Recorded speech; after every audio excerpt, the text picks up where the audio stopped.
since I laid my eyes on you, my baby. I just wanna make your dreams come true, my lady. If you low, I'll lift you up. Just let me know. Welcome to A Goddess Life. You are a goddess, and this is your life. Welcome back, beautiful goddesses. We are right on divine timing here, talking about the 7/7 portal.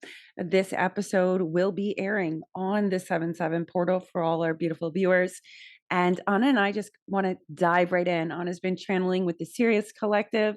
I know I've been downloading stuff, and they all just naturally weave together, which is amazing. And I also want to address the hype that happens around portals, and also people's disappointment or a misperception of what a portal actually means. There's so many different paradigms that I feel like when we really break it down and we use this channeled guidance, it helps us to really ground into what a portal means for each of us.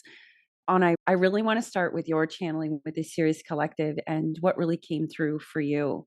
I had a really good opportunity to talk to the Sirius Collective today, and I asked them what their messages was relating to the 7/7 portal. And they talked a lot about endings, karmic endings, and then the opening of new beginnings that follows endings. They put their emphasis on endings and how endings, yes, they might hurt. Yes, the situation might be bad. You might cry, but also this is the time for endings. We don't have to look at it as something bad, but more like the ending is a beautiful opportunity for something new and something more expansive, something bigger that you have planned. And in this working of endings, how can we look at what we want to create in our lives if we knew that in front of us was a blank slate and you had every opportunity you could dream of? What would you do with your life? And what if you knew it was limitless? And if you could choose anything, you don't have to put a cap on it. You can go as big and as bold as you want to with that clean slate. Yeah, Mm, absolutely. That makes so much sense to me. There cannot be a beginning without an ending. And there's no such thing as an ending if you didn't have a beginning of something that does end. And portals, it looks like it's outside of us, or we think of it as I'm jumping from one state of being to another. And you are, but they all happen inside of you. If you want a beautiful, loving relationship, you need to end the relationships that are not that. If you want to expand into something, then you need to end the things that are limiting you from expanding into that. It's that simple. Collectively, there's a great misconception about death and endings as if they are bad things. Portent, pretense, or the portend. They portend. I got to look that one up. Portend. What does that mean? They're saying it's the portents or portend. Portents is what they're saying. Oh, portents can refer to different things, including musical work, a plant species, or a word related to omens. The word related to portents refers to an omen or a sign, especially of something momentous or calamitous, a sign of a future event, or have ominous or prophetic significance. And they're using portents for a reason. So I'm just going to trust that. I had to look that up because okay. I didn't know what that word meant. Did you know what it meant? No. Okay. And notice that it's one word, but it has multiple meanings depending on the context, right?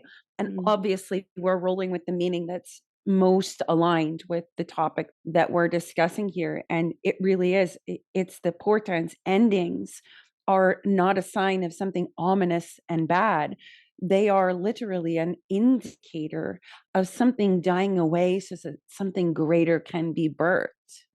Anytime we begin something, there must be an ending to some facet of it. And that is a marker of growth and evolution. When you look at the portal, I think about a portal as internal. It's not outside of me. And here's why I say that everything is a projection from inside of us. For me to go through a portal from one timeline to a new timeline, I got to end the old timeline or what was the necessary nurturing for that timeline is not aligned with this other timeline on the other side of the portal, which is a completely new beginning. So it's not just, oh, I go through this portal and everything's magical and wonderful. You have to shift your vibration. You have to shift your alignment. The portal's not outside of you, it's inside of you. It's because it's through you that you get to walk through a portal.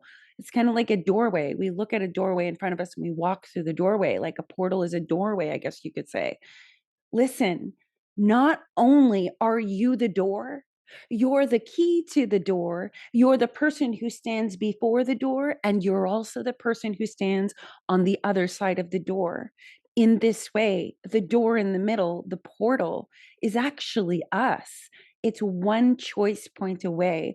It's one recognition of a deeper nuance of our ability, our capacity to create the worlds that we want to create. And if we view portals as something outside of us, like, oh, I'm being taken through a portal, that's amazing and wonderful. And I've had those experiences and they're meaningful. But the portal to your dreams, the portal to your embodiment of the life you truly want, that portal, you're the door, you're the key, you're the version of you in the ending, and you're the version of you in the beginning. We look at the portal as this one-time event, but it's not. Think about how many different portals there are. There's a numerical like 7, 7. I always view that as the two halves being balanced. A 1, 1 portal, 2, 2. Like every month, there's a portal that is synonymous with the actual number of the month and the day of the month. I always look at that as a balancing. It's 7, 7. So what's the seventh house in astrology? You could look at it like that. What's the seventh dimension? It's ruling the kingdom, the crown, your rulership of yourself and the reality you wish to create. You could look at it in any number of different aspects or teachings. But 7, 7 is the balance of that. Think about it as masculine and feminine in the seventh house, or masculine and feminine in the seventh dimension. Notice that there are two numbers that are equally balanced. They are equal within each other in these numerical portals. That's important. And the numbers are important. They mean different things to different people. Now look at the other portals that we have. We have a new year and the ending of the past year. Do we ever say to the ending of the old year, like, oh my gosh, I don't want this year to end, so I'm not going to enter the new year with all these beautiful new ideas? No, we've detached from any negativity of that, and we associate it with positivity to have an ending and move into a beginning, because we're seeing the possibilities. We're seeing places we can do things differently. We're seeing potential because we're looking at the future. Whereas when it comes to relationships and ways of being, things that we've clung to, stuff we only know, or even death, grief, and loss, we look at endings in the exact opposite way, as if the future is not something to be looking forward to, and the past was where it was all at. And that kind of creates this inability for people to walk through portals because they're unwilling to allow for endings. They're unwilling to grow beyond what they thought was true or what they were 10 years ago, 20 years ago. And yet, if we all knew that every time an ending occurs, our allowance of it is a great indicator of our expansion, that beautiful, wonderful things are coming. If we were conditioned to believe that, we would never perceive loss, endings, death as a negative thing. We would perceive it as it has always been, one of the most natural cycles indicative of the growth of life and the natural cycles of the earth plane. So portals, the fact that the Sirius collective pointed out endings, so good, because you cannot have that new beginning and you cannot walk through the door if you are unwilling to release what is before the door, or release the version of you that can't even open the door to the portal, because those are all just facets of the process. This is a huge portal. Like, Anna, I feel like every person in the last month that I've had sessions with, group communities, different workshops and things like that I've been a part of, they've all had a common theme of we're shifting from one way of thinking into another way. We're shifting from being imbalanced to being balanced in the self. Like, this is all an internal process, this portal. The portal's in you, it's not outside of you. In fact, if you perceive it outside of you, you're always relying on the portal to get you where you need to go, failing to remember your power, that you are the power and the portal only exists because of you. And it's only there inside of you so that you can walk through it. That's a much more empowering state than, oh, there's a portal and I missed it, or, oh, it didn't work out, or why didn't I shift with the energy? Because you are the shift. You are the portal. It's all on an internal landscape. And endings of imbalance scales on the internal landscape. We want to end the imbalance of our masculine and feminine energy within us. We want to end any toxicity or places that we're required to be half of ourselves. We want to end our fear of shining. We want to end our self ridicule. Those are all endings that are powerfully freeing and powerfully empowering. And sometimes we look at, I'm getting nostalgia. Sometimes we have nostalgia, and there's nothing wrong with nostalgia. But sometimes nostalgia gives a fake account of the real reality. I'm seeing it's like if you have a 10-year relationship with somebody, for example, and you have this nostalgia of just the good things, and that's your focus, that's wonderful. But if that's why you maintain that same thing without evolution, it almost like glosses over the reality checks that are in it. And that can be tempting. And sometimes when we have endings, we do lament with nostalgia over the beautiful things. To have an ending does not take away from the beautiful things. To say goodbye does not mean that you don't respect, don't like, or don't honor all of the wonderful things. We can have these beautiful endings where we honor everything, how powerful it was, how much it helped us, the beautiful spots within it. And we can still say that time is closing, a new one is beginning with even greater experiences to create new memories from a fuller, more embodied state, whether it's more balanced, more love, more connection, more self confidence, more whatever it is. I don't know why more is coming out, but it's almost like if you knew that your losses create gains, you would never perceive it as a loss. Everything is a gain, no matter what. And the idea of wanting more, not based out of like more, greed, greed, greed. I want greed, but more as in, I want to experience more of myself. I want to experience myself in a facet of self empowerment. I want to experience myself freely and flowingly loving unconditionally and being loved unconditionally. That's what the more means in the context of our conversation. Does that align with the other things you were channeling with the Sirius Collective? Yes, both tapped into regarding today's conversation, but also for myself. Mm-hmm. So much about safety and trust in the endings, both in having trust that the ending is not something to be feared, but also trust and safety within yourself, in your body, that you can actually hold yourself through what is going on. The more you can trust yourself and sort of this path that you're on, the more easier it will be, really. Absolutely. And that's true. The more you trust yourself, the more you're willing to take risks and the easier it is. The more you realize that nothing is forever and everything is forever. The dichotomy and the paradox of that are both relieving. They give you great peace. You can align with whichever one you want to. Maybe you align with both at different times. Think about what's ending. The version of me who doesn't trust myself is ending right now. And in order for that ending to happen, I must take a great leap of faith in myself, in trusting myself, even if I don't know the way forwards, because I'm always safe. And the simple act of stepping through the portal, the act of allowing an ending to happen, that is literally the beginning. They're not separate. Do you know what I mean? Like sometimes we separate them. I'm the ending before the door. I walk through the door and I'm the beginning at the other side of the door. They're all the same. They all move together. Do you know what I mean? They're just different aspects that flow up. And it is about safety and security. Who doesn't want to end the version of them that doesn't feel safe and doesn't feel secure in the world and in themselves? And that's kind of a dichotomy in itself as well, because in order for me to feel safe in the world, I must feel safe in myself.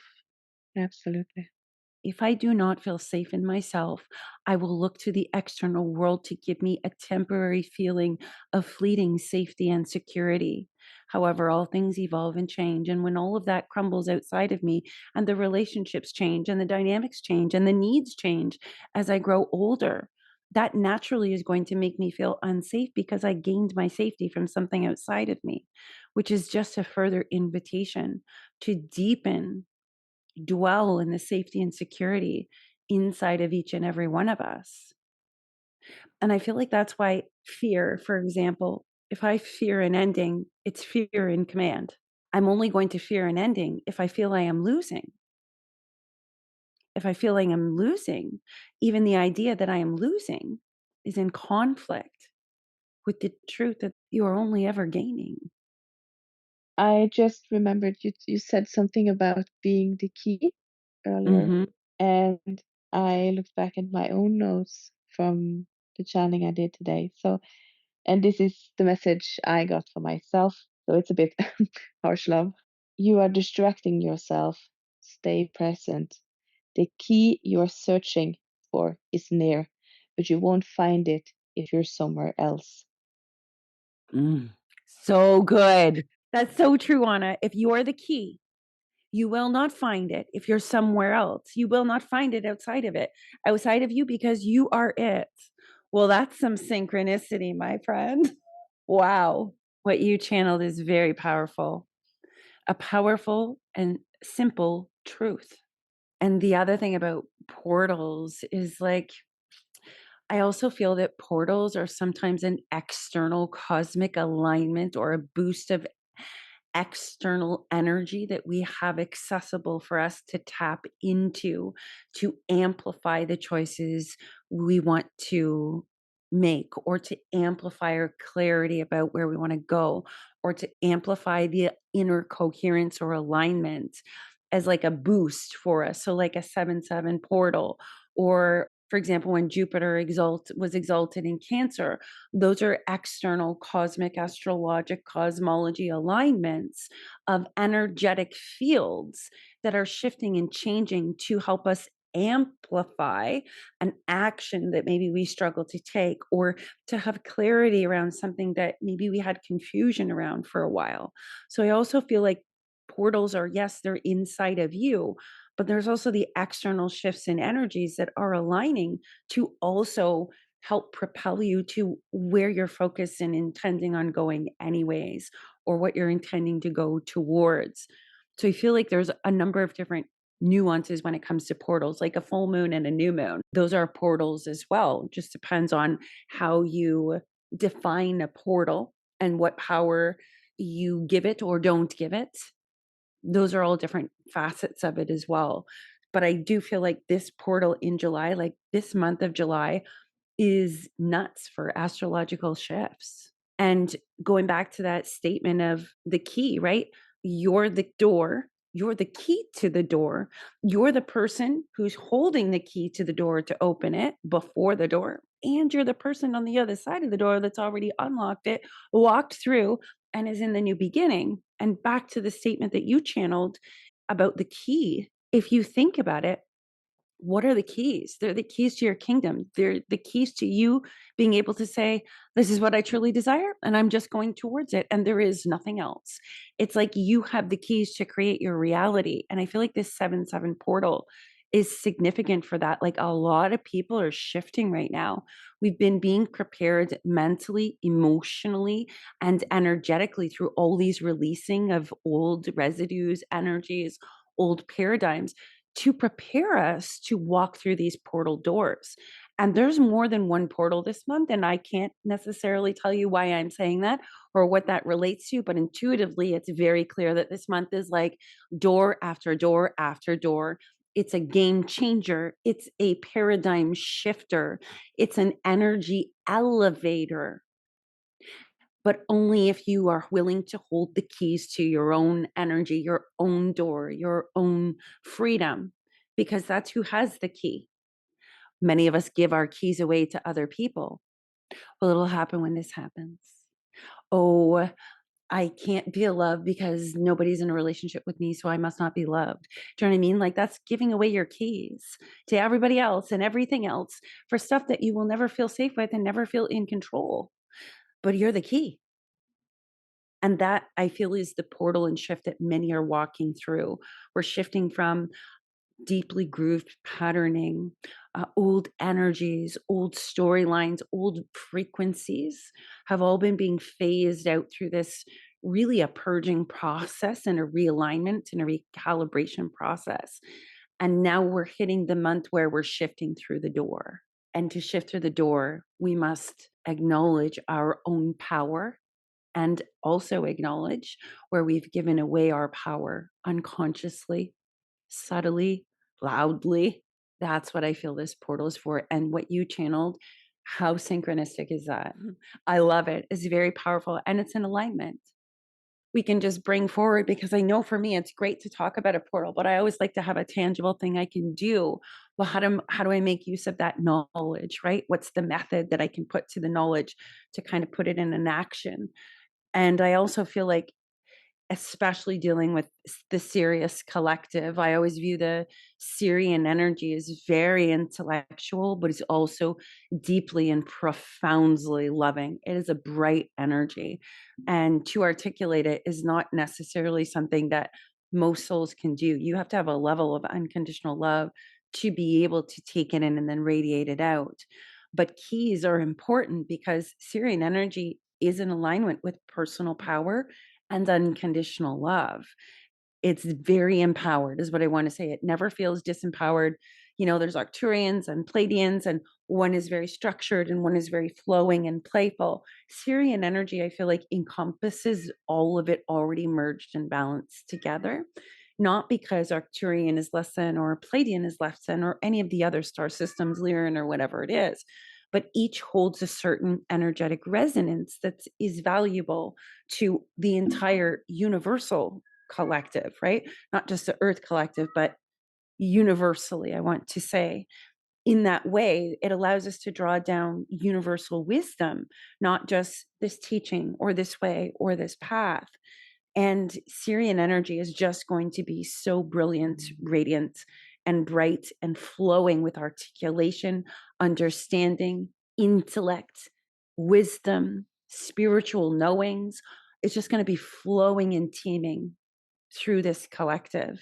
And it happens through each and every one of us. So I'm so glad that you tapped into the Sirius collective. It's very powerful. And they're all about portals, evolution, patience, detachment, understanding, coherence, and congruency, and a very high vibrational, unconditional love. Feel so loved when you sit in their energy. Oh, yeah. And I don't think it's sitting in their energy. It's almost like you don't need to go to them, they're coming to you. It's funny, as soon as you said sitting in your energy, I had this image of you're not going to them to sit in their energy. It's literally you're just sitting in your own energy in your presence, and it naturally comes to you because you're present and ready to receive it. So interesting. Does that make sense? Yes. It's just another way to perceive it, right? Sometimes, yeah, it is nice to sit in the energy. That's something I would say, but they're saying tweak all your words, pay attention to the words, the subtlest things, change it. Sitting in the energy or receiving the energy. One might on the surface perceive that as to be the same, but they are not the same. To sit in an energy implies it's not within you. To receive an energy, that implies you're in your energy and openly receiving it. These are subtle differences that when one becomes attuned, they start to pay attention because different statements have a different flow of energy, which means a different experience and a different expression. You do not need to sit in our energy. You simply need to sit in your own and receive us, for we are not outside of you. We are only accessed in you. I understand what they say because for me, it feels such a trust and such love in a different way. And I don't think I can articulate how and why. It just feels, no, it just feels really, really good. Yeah. I also find it's same for me too, right? And this is what I mean about the Sirian energy is there's an intellect to it that refines our logical understanding or ways of perceiving things. Like I always find Sirian energy, that's what it does. It always presents me with a deeper understanding. Sometimes it's the subtlest things. Sometimes it's a tweak of something or something like I didn't think about that until it started coming through. And it wouldn't have been able to come through, or there wouldn't be an open portal door to access it. I'm hearing, had you not had Anna not reference sitting in the energy, which she made a statement that way in order to allow the two of you to be an open portal to discuss the nuances of it without the conversation. Notice that even without sitting in an energy, you would never even come to this other level of understanding the subtle differences and nuances of the flow of energy.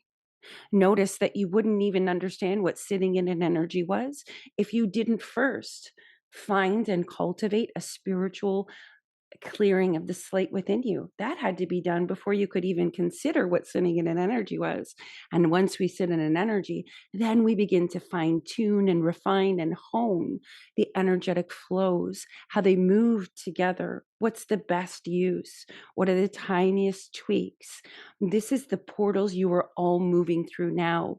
But notice there was a preparation prior to it.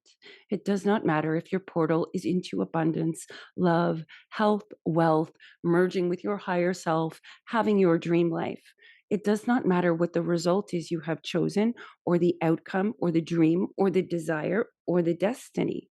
What actually matters is your attunement to the refinement process that allows you to embody it and achieve it. Your dreams are not outside of you. The new beginning is not in the future, it is right here and right now. Their energy felt it was flowing so strongly in when you were talking about it, and then I was tearing up. It's so beautiful. Oh, that is so beautiful. Oh, oh, oh, it's magic. I say it's magic, but isn't it wonderful? Being in the end, that's like a manifestation tool that I think a lot of people teach. But being in the end is about being in it already done. So, like, if I'm sitting here in this moment, I want to live in this mansion, let's say. If I'm sitting here looking forward outside of me, like, oh, my mansion's on the other side of the door in the portal, living in the end game or living in the end or living in it already done naturally puts you in the vibration of it already done, which magnetizes all the opportunities and the pathways to get it. So perhaps for this doorway, just to balance it out, instead of dreaming about it like it's outside of you, allow the ending of the version of you who hasn't had it yet, that doesn't have it, that doesn't live in a mansion, that doesn't have wealth, that doesn't have love. Can we grieve the ending of her, leave her here, pick up the key and say, it is already done. Live in the end of it. Live in the feeling of, oh my gosh, look at this house. It's so exquisite. How do you feel in the house? What do the rugs feel like? What's the texture? How do you walk around the house? Do you walk differently when you're in the house in it already done? Just easy ways to do it. Live it, breathe it, think it. Forget about what's right here in front of you right now. Allow the version of you that thinks it's outside of you or ahead of you or you can't have it, allow that to die and allow the desire or it already being done to be planted and seeded within the soils of your very being. It's kind of like the law of attraction and the law of vibration. Like the law of vibration is a primary law and the law of attraction is the secondary one. If I say, oh, I want to attract love, and I'm attracting it like from this place of not having love or yearning for love or lacking or never experiencing an idea of love or a concept that I have, the law of attraction is not going to give me the love that I think I'm attracting through whatever. It's going to give me the lack of love that I'm embodied. And the reason why I'm saying I want something because I don't have it versus the law of vibration. That's the primary law. If I'm in the vibration of loving myself, if I'm in the vibration of course, loving relationships are coming, they're already around me. I'm loving myself. I'm sensing what it feels like. I'm in the vibration of the thing I want to attract. And the vibration is what attracts it. So if we can lean into that law of vibration, if I can embody the vibration of it already done, living in the end, I'm naturally going to magnetize and attract what I am, which is that vibration of love. It's also true if I'm only using the law of attraction and saying, oh, I want love outside of me. I need a partner. That's how I'll know the law of attraction worked, but not actually looking at the internal landscape of why you feel like you're less than if you don't have a relationship, or why maybe you're not in a relationship, why that might be perceived as a negative thing when it isn't.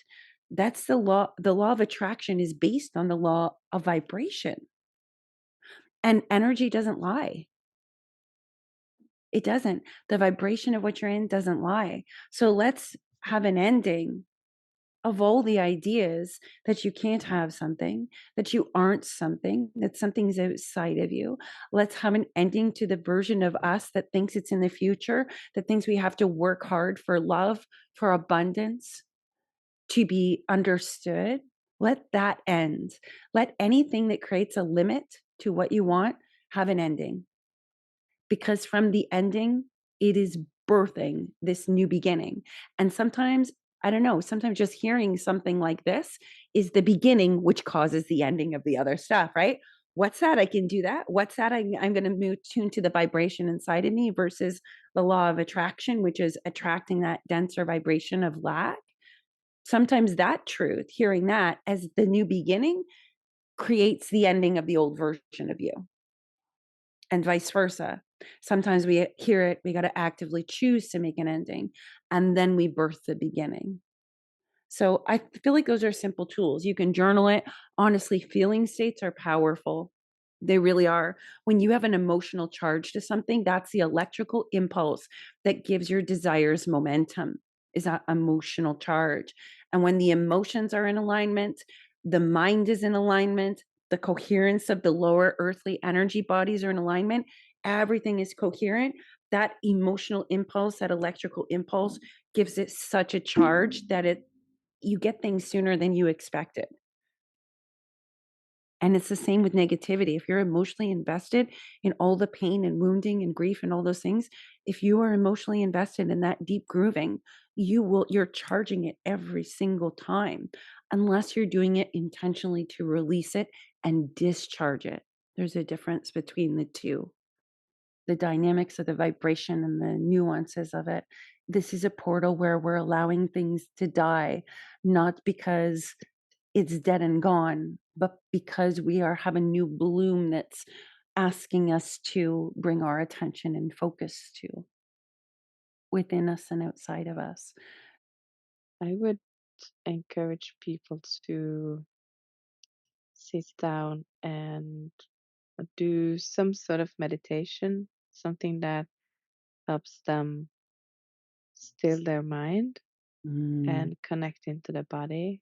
And then you don't have to channel them, you don't have to see them, but just in your mind, invite in the Sirian collective and their energy,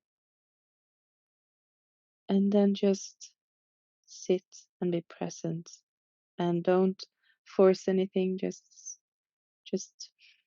be open to receive, and mhm. then just connect to them and let them show you what you need to know. Let them show you what you can do. Mm. Let them show you the best pathway. Let them show you what you can release. Let them show you what can be dissolved. It's beautiful and so good, because that allows each person to lean into what they need. Ooh, is so good.